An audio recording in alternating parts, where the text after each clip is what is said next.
امریکہ کے صدر Donald Trump نے وائٹ ہاؤس میں صحافیوں سے گفتگو کرتے ہوئے کہا ہے کہ آبنائے ہرمز مکمل طور پر کھلی ہوئی ہے اور ایران اس سلسلے میں مثبت کردار ادا کر رہا ہے۔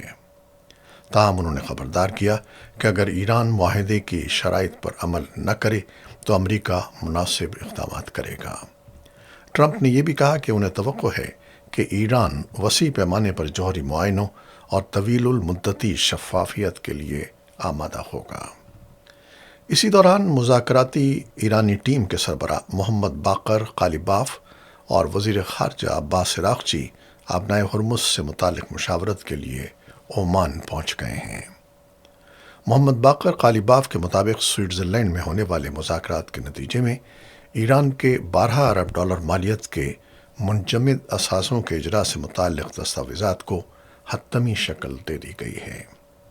انہوں نے بتایا کہ آبنائے ہرمز میں بحری جہازوں کی آمد و رفت کے حوالے سے رابطے کا ایک مشترکہ نظام قائم کرنے پر بھی اتفاق ہوا ہے، جس کا مقصد کسی بھی ممکنہ تصادم یا کشیدگی سے بچنا ہے۔